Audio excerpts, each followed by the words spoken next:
Alhamdulillah, wassalatu wassalamu ala rasulillah wa ala alihi wa sahbihi wa mawalah, wala hawla wala quwwata abduhu wa rasuluh alladzi la nabiyya wala rasula ba'dah.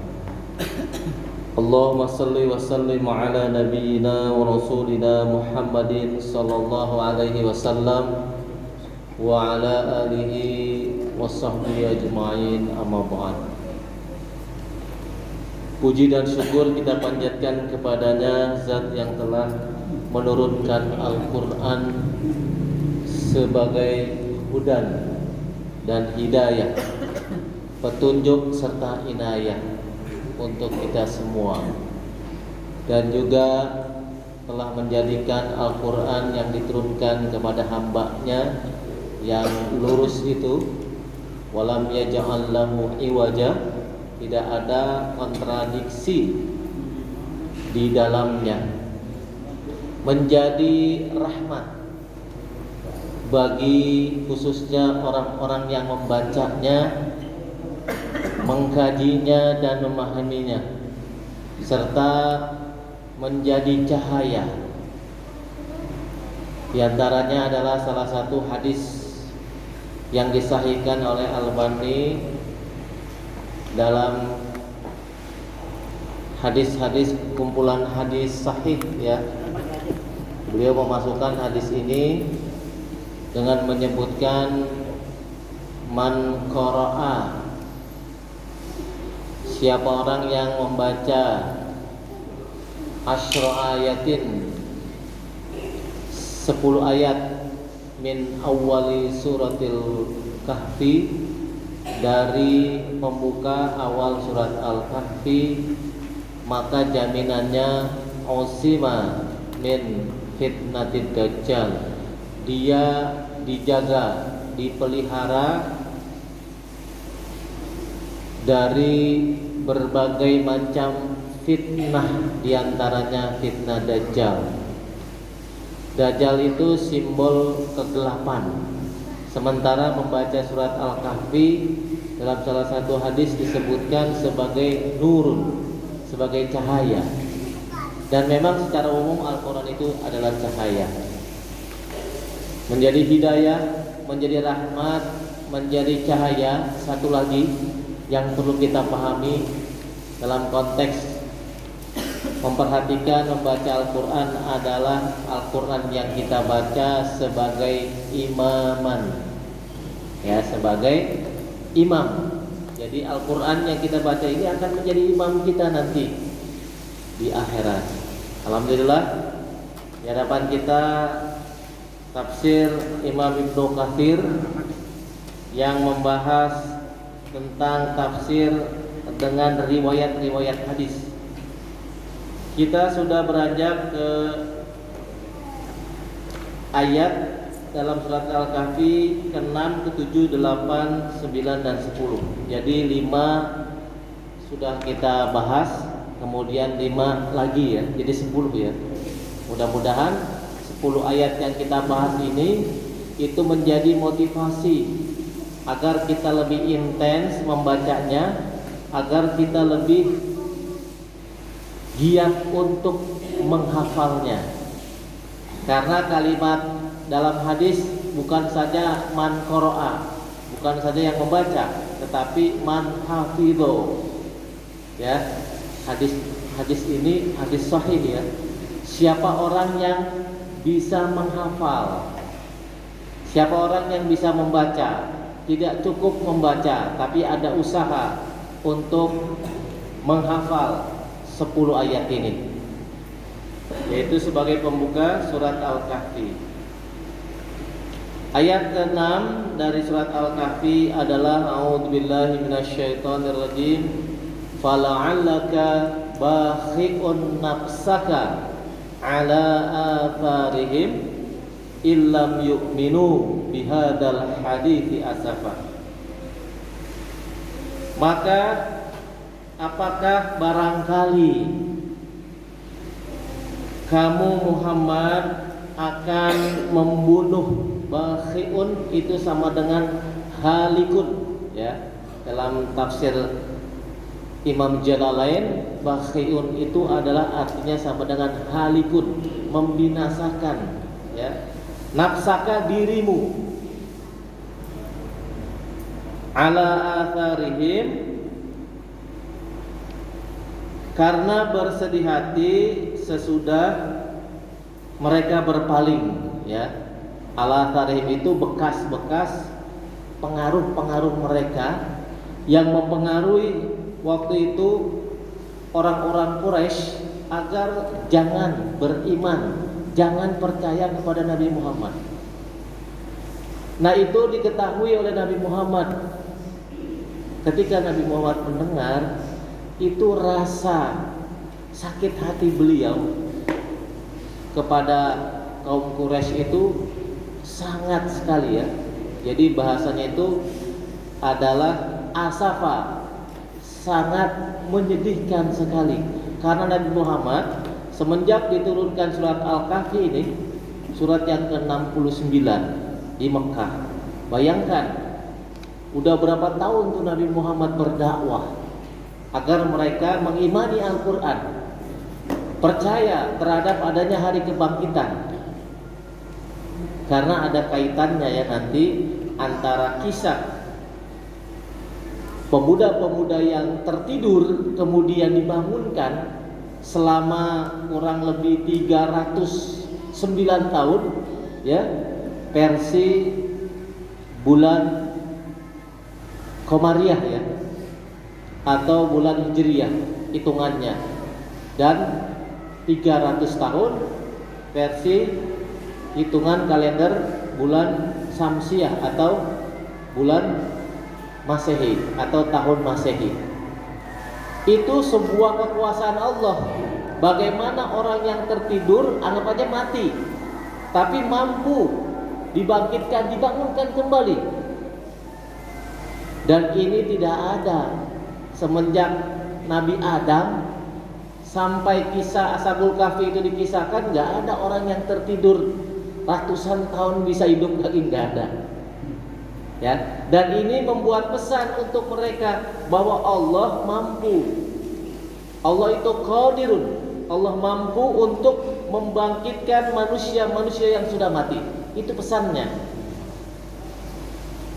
Tetapi ketika Nabi Muhammad menjelaskan tentang perihal keimanan akan adanya hari berbangkit, mereka tetap menolak, bahkan mereka mendustakan, bahkan mereka dengan sistematis ingin menghina, menodai, bahkan beristihza. Istihza itu adalah memperolok-olokkan Nabi Muhammad. Kalau sekarang menodai, melecehkan, menista dari nilai-nilai ajaran Nabi Muhammad, ajaran Al-Quran. Sehingga Nabi Muhammad dalam dirinya terguncang. Maka dari ayat ini, ya, mulai ayat 6 ini sebuah pesan teguran kepada Nabi Muhammad. Hai Muhammad, barangkali engkau bersikap lemah, sedih, ya, sehingga frustasi karena terlalu banyak ekspektasi Nabi Muhammad mendalam. Semakin dalam ekspektasi, perkiraan-perkiraan terhadap mereka yang tidak beriman, maka kesedihannya semakin dalam. Sehingga pesan ini memberikan pencerahan kepada Nabi Muhammad. Artinya janganlah engkau bersedih hati. Ala atharihim, karena berpalingnya mereka darimu, dari ajaran Al-Quran, dari keimanannya kepada Rasul, kepada Al-Quran, kepada hari berbangkit. Illam yu'minu, jika mereka belum beriman juga, bihadal hadis,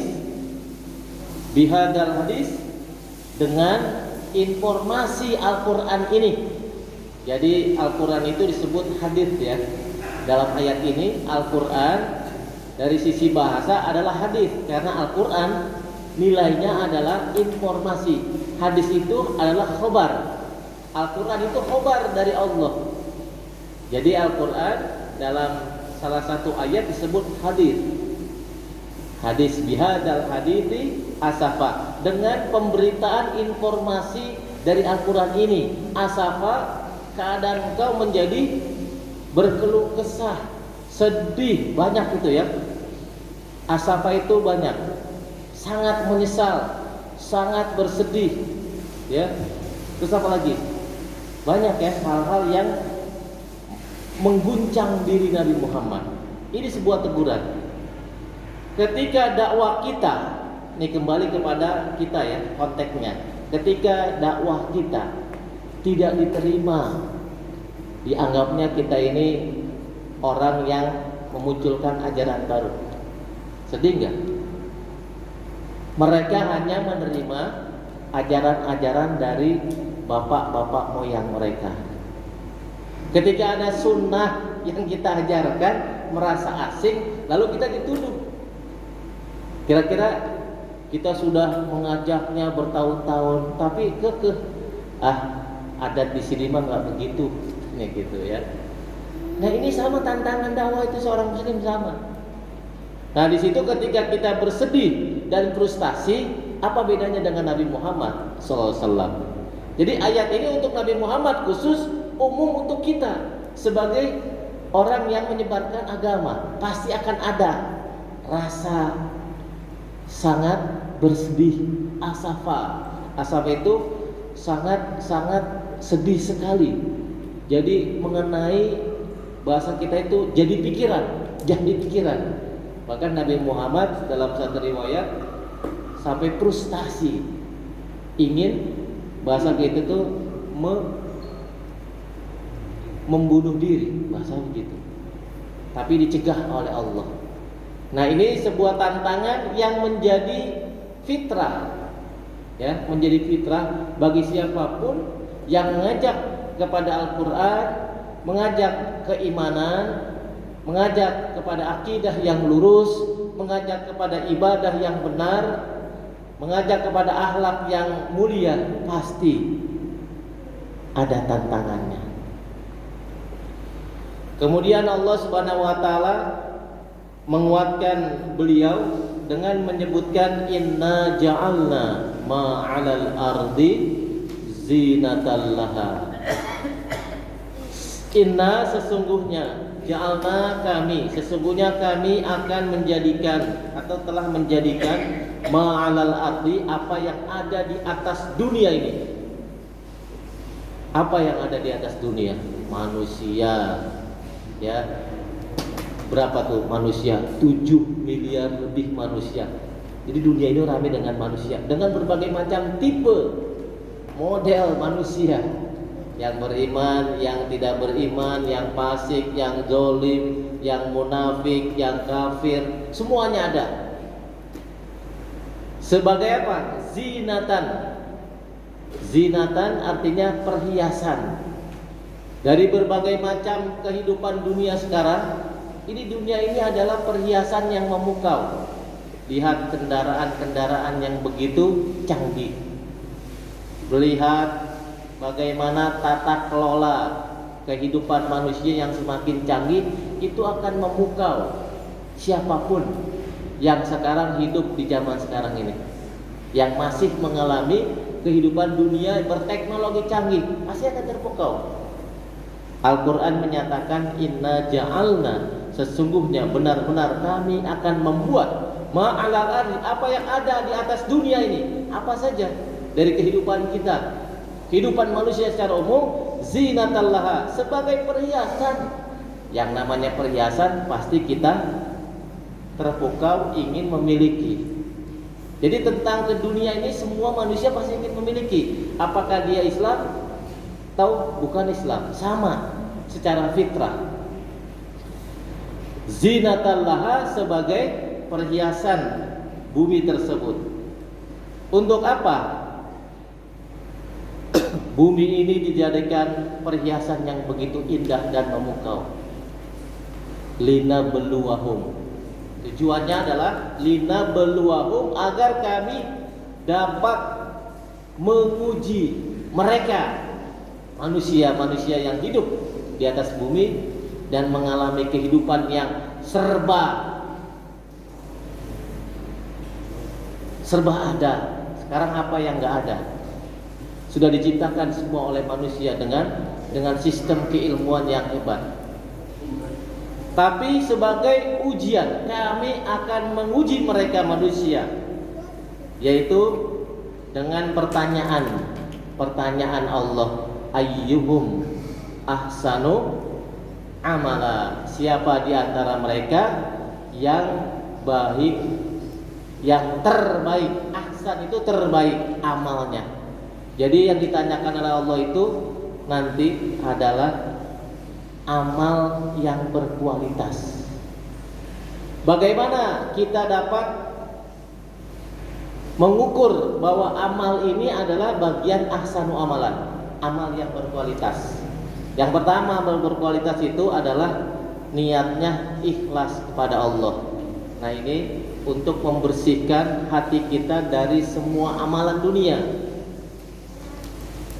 Maka sebelum kita beramal, berbuat sesuatu dalam rangka ibadah, maka kita harus murni karena Allah. Maka amal kita akan berkualitas. Itu pertama syaratnya, disebut ikhlas. Yang kedua, kita disebut dalam amalan ibadah itu sebagai ahsanu amalan jika mutaba'ah. Apa itu mutaba'ah? Mengikuti jejak ajaran Nabi Muhammad dari mulai caranya, kaifiatnya, waktunya, tempatnya, ya. Dan semua yang dilakukan oleh Nabi Muhammad berupa perbuatannya, ucapan-ucapannya, ketetapannya. Baru satu perbuatan disebut amal yang berkualitas. Dan tentunya kalau syarat dua ini dipenuhi, amal itu sebagai amal yang berkualitas karena mempunyai efek manfaat yang banyak bagi orang lain.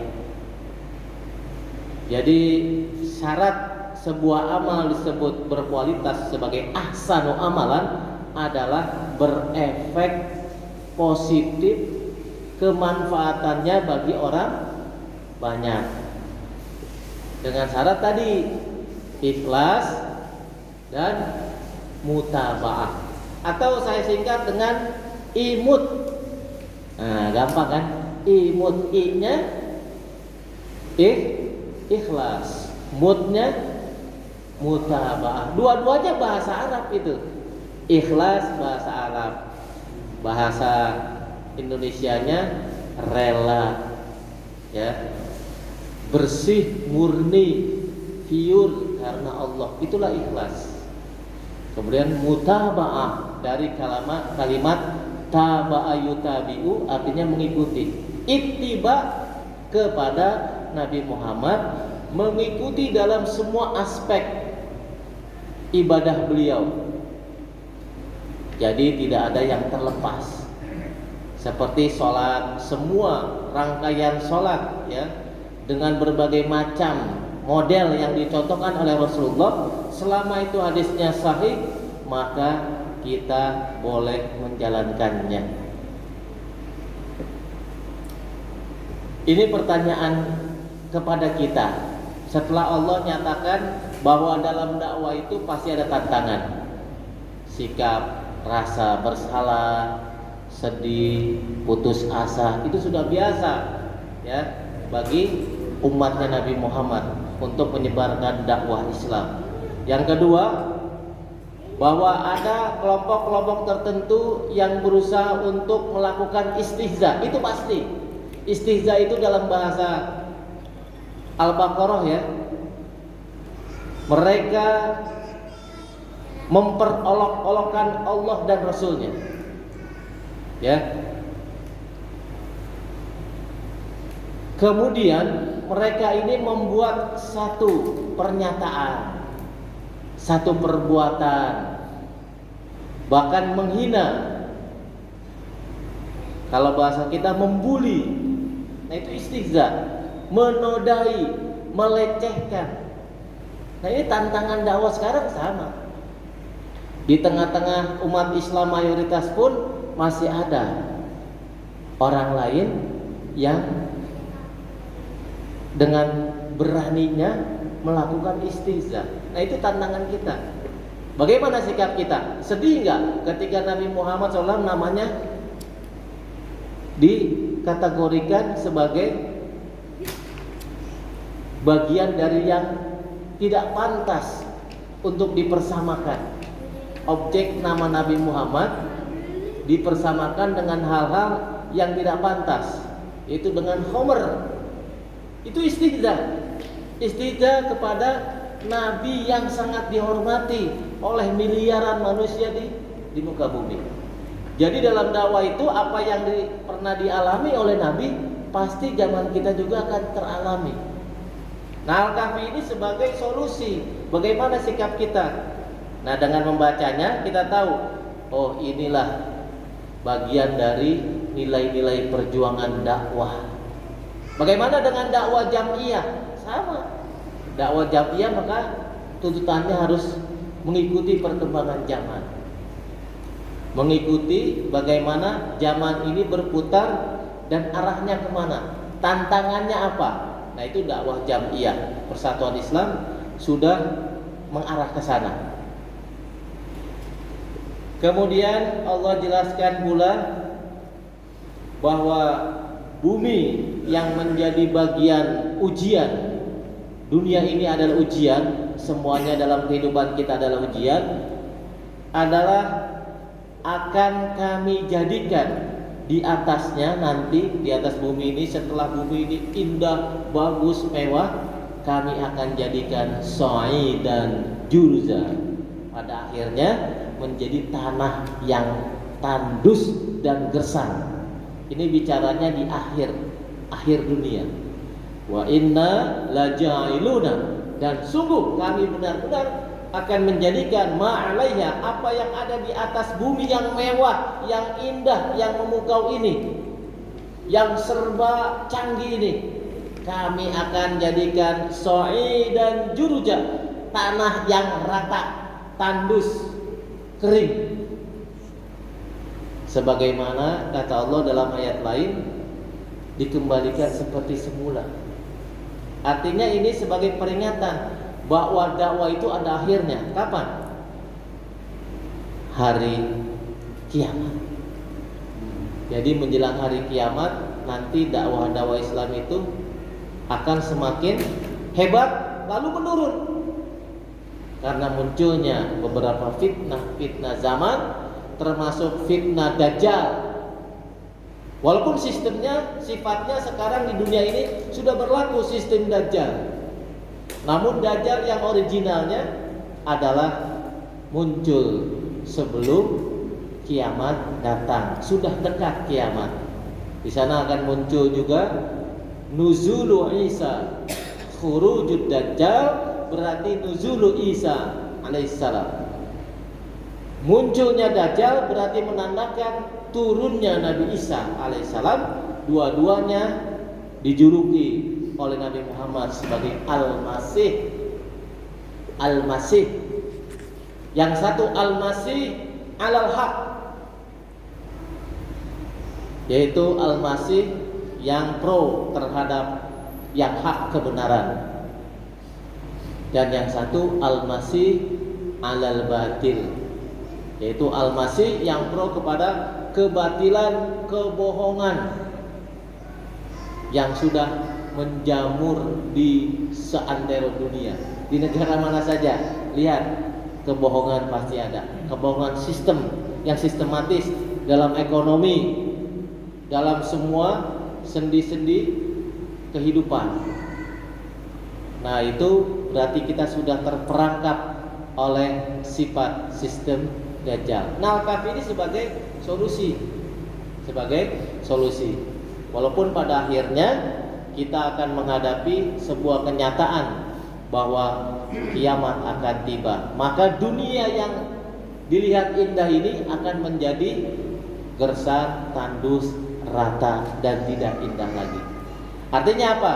Artinya kita berpikir bahwa di dunia ini sementara, yang abadi adalah di akhirat. Jadi amal-amal kita hendaklah selalu diperhatikan, apakah nanti amal kita menjadi ahsanu amalan, amal yang diterima, amal baiknya, atau sebaliknya, amal yang tertolak. Walaupun dia sudah capek-capek, lelah melakukan banyak amal tapi tertolak, tinggal pilih. Nah, seperti itu. Di sini ada penjelasan Allah Subhanahu wa taala berfirman seraya menghibur rasulnya. Jadi ini kalimat fala'allaka bahi'un nafsaka itu di samping teguran ada hiburannya. Hiburannya ini, inna ja'alna ma'alal ardi zinatan laha linabluwahum ayyuhum ahsanu amala. Jadi terhibur Nabi Muhammad. Oh, berarti di antara amal-amal jihad Nabi, pengorbanan Nabi itu ada bagian ahsanu amalan yang ditanyakan oleh Allah. Jadi dihibur. Ya, setelah Nabi bersedih, kemudian ditegur, kemudian dihibur. Terus diingatkan dengan kaitannya dengan akhirat, ujung dari semua amalan yang ada di dunia. Allah berfirman seraya menghibur Rasulnya Muhammad Sallallahu Alaihi Wasallam atas kesedihan. Kesedihannya itu kalimatnya asafa, ya, asafa. Kesedihan beliau terhadap orang-orang musyrik. Susah ya orang musyrik nih. Udah kafir, musyrik lagi. Ya. Tapi sebenarnya orang musyrik itu pasti kafir. Dan bahkan juga orang kafir itu mayoritas musyrik. Jadi kaum kafir musyrik Quraisy waktu itu. Karena tindakan mereka meninggalkan iman. Mereka tidak mau beriman, meninggalkan iman kepada Nabi Muhammad, nggak percaya. Padahal Nabi Muhammad, kalau hitungan surat ini turun, ini sudah hampir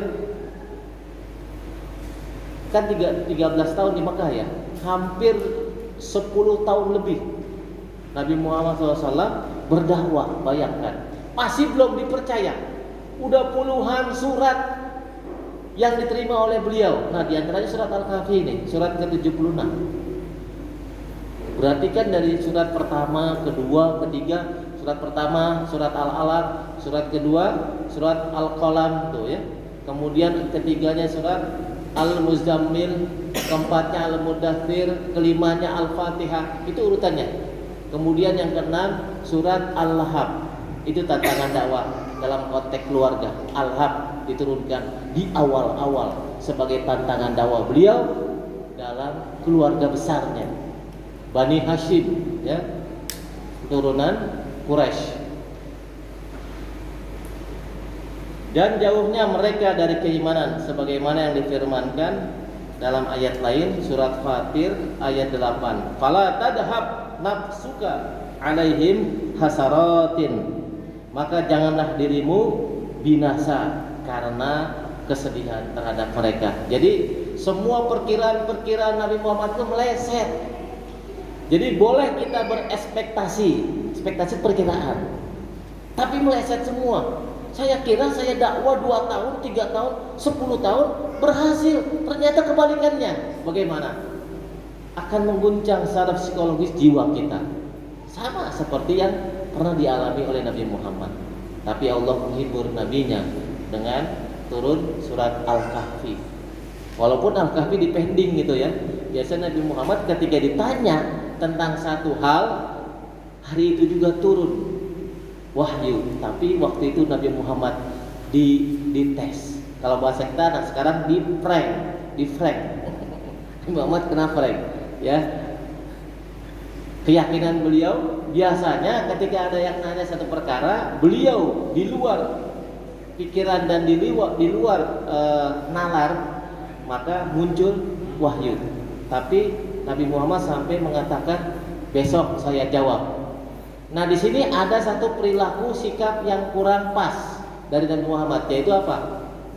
Tidak mengucapkan insya Allah. Jadi teguran Nabi Muhammad itu ketika menjawab tidak mencantumkan insya Allah. Artinya mengaitkan semua perkara kepada Allah. Nah, ini didikan Allah langsung. Karena Nabi Muhammad akan menjadi manusia terbaik yang menjadi uswatun hasanah sampai akhir zaman, maka perkara kecil saja itu ditegur. Ya, ditegur.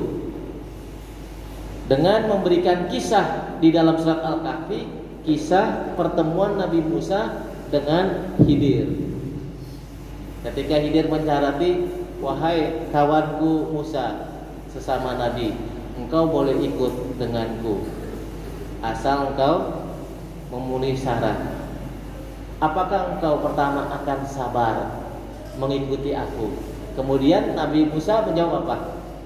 Satajiduni insyaallahu sabira. Satajiduni insyaallah. Insyaallah, wahai sahabatku Khidir, sesama Nabi, engkau akan dapati aku sabiron, dalam keadaan sabar ketika aku mengikuti semua jejakmu. Bayangkan, ini adanya dalam surat Al-Kahfi, di kisah-kisah yang termuat di dalamnya. Ada pesan di situ dari kisah itu. Pesannya apa kira-kira? Bahwa kalimat insya Allah itu sudah diajarkan kepada nabi-nabi sebelum Nabi Muhammad. Itu pesan yang mendalam. Dan etika seorang nabi, dia harus menggantungkan semuanya kepada Allah. Insya Allah itu artinya jika Allah kehendaki, betul tidak? Jika sya'a, kehendak, Allahu Allah. Makanya ini menjadi pesan bagi kita. Ketika kita berjanji, jangan pasti jawabannya. Insya Allah. Begitu juga kita akan mengadakan acara. Kan nggak taunya sakit, nggak taunya ada musibah. Apakah bisa acara itu dilaksanakan? Kita akan membangun sebuah bangunan dengan menyebutkan insya Allah di sini akan dibangun madrasah. Nah, begitu kalimatnya. Dan itu kita mengikuti perilaku, sikap, dan sebuah kelakuan dari seorang nabi yang memang dalam semua tindakannya selalu diawasi. Jadi Nabi Muhammad kesalahan cuma sedikit. Ketika ditanya dan Nabi Muhammad menjawab, tidak dengan jawaban insya Allah, cuma berkata saujibu godan, aku akan jawab besok. Ternyata Allah menguji beliau. Besoknya Nabi Muhammad gak bisa jawab karena wahyu belum turun.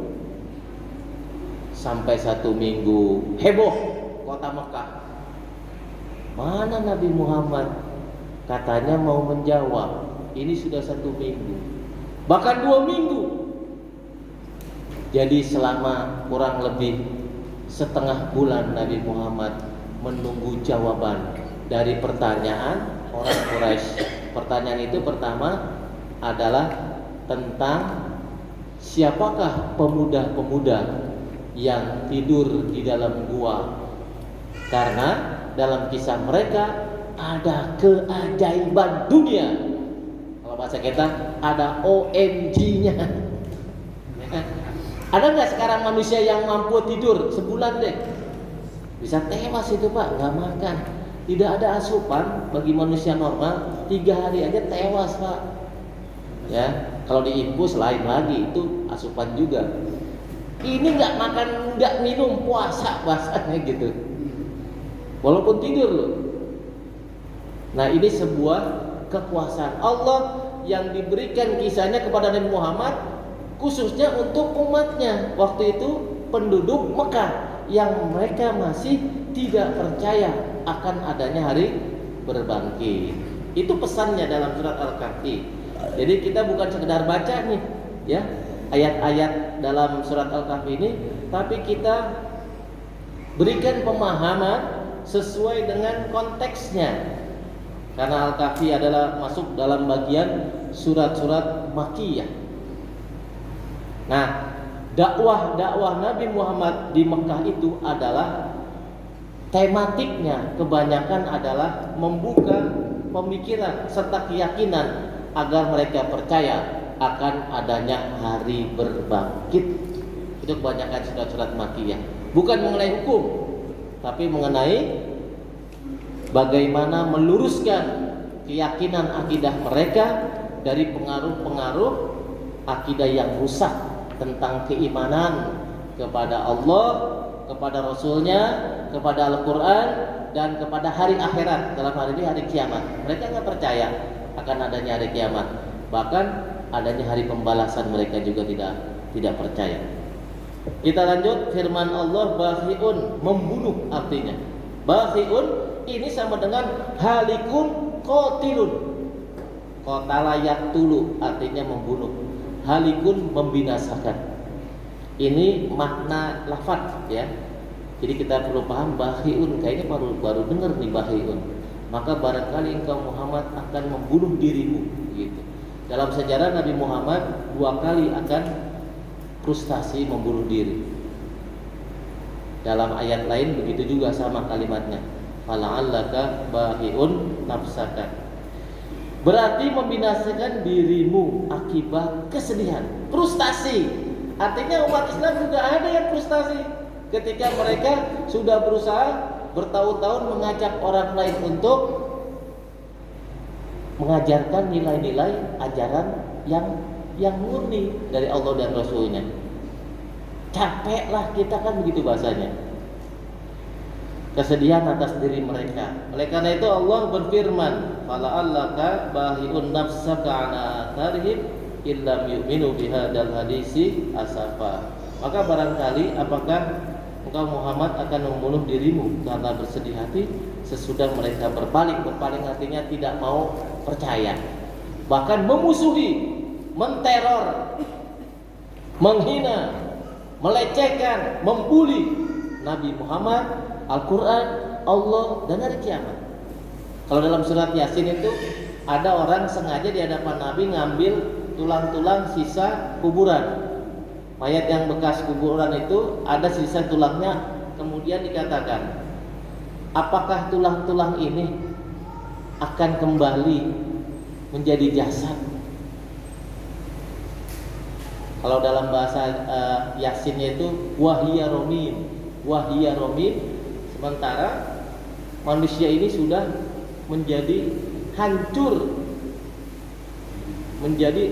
lebur, tulang-tulangnya hancur. Apakah ini akan kembali menjadi jasad yang utuh? Nah, seperti itu. Kemudian hadis yang disebut al-hadis bihadzal hadis adalah Al-Qur'an. Jadi Al-Qur'an dalam sisi bahasa suka disebut hadis karena hadis artinya adalah informasi, dan Al-Qur'an itu adalah pesan, informasi melalui wahyu yang datangnya dari Allah Subhanahu wa ta'ala.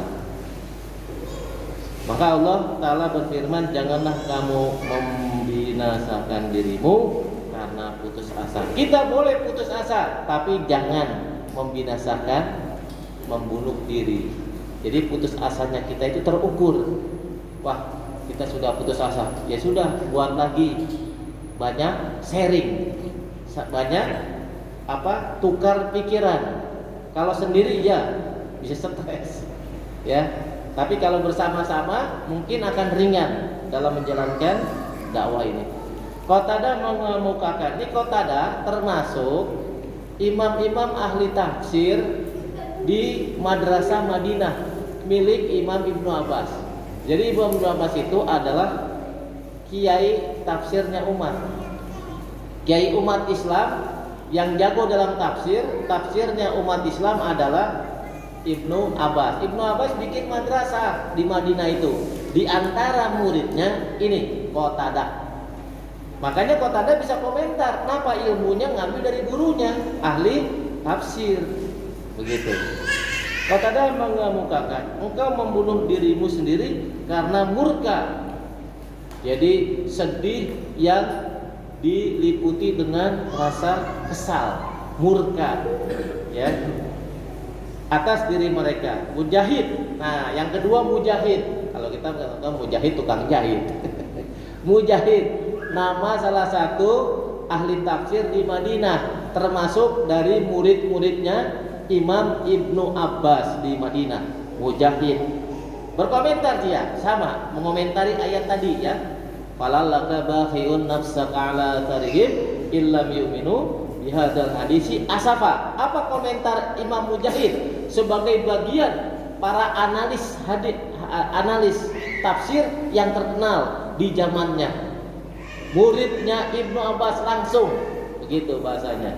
Kata beliau berkomentar, yakni arti asafa itu keluh kesah. Jadi banyak artinya, sedih disertai dengan marah, murka, kesal, kemudian keluh kesah, frustasi. Itu. Jadi ini banyak sekali lafaz-lafaz yang sama dengan maknanya. Lafaznya satu, maknanya banyak, tapi menunjukkan satu makna. Begitu ya. Jadi ini perluasan makna dari kalimat asafa. Bukan sangat sedih saja, tapi keluh kesah disertai dengan marah, murka, dan kesal. Frustasi bahasa kita. Oke, semua pengertian tersebut sangat berdekatan. Ya, dalam bahasa kita juga berdekatan ya. Dengan kata lain, janganlah kamu kecewa. Nah, satu lagi kecewa nih. Jadi kalimat asafa itu kecewa berat. Nah, begitu. Sangat sedih, keluh kesah, disertai dengan marah. Tapi marahnya Nabi bukan dendam. Marah hari itu juga karena Nabi Muhammad dilecehkan, Al-Quran didustakan, hari kiamat pun tidak dipercayai. Begitu. Jadi murka Nabi Muhammad. Itu kalimatnya satu, itu mendekati dengan asafa. Nah, ini bahasa Arab memang begitu luas ya, luas dan bahasanya sempurna. Di sini kecewa. Janganlah engkau kecewa Muhammad terhadap mereka. Begitu maknanya. Jangan engkau sekali-kali kecewa terhadap mereka. Tapi sampaikan risalah Allah kepada mereka. Kalau bahasa Al-Baqarah tetap Rasulullah menyampaikan, padahal sudah dikasih tahu.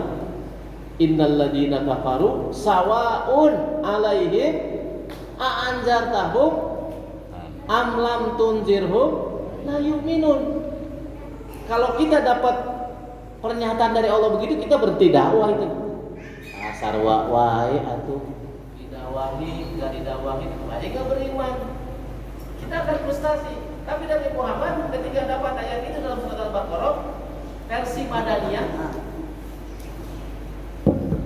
Madaniyah ya, ketika Nabi Muhammad ke Madinah kan turun Al-Baqarah. Dalam Al-Baqarah itu Allah beritahu, innal ladzina kafaru sawaun 'alaihim a'anzartahum am lam tunzirhum la yu'minun. Kalau gitu udah enggak usah didakwain aja.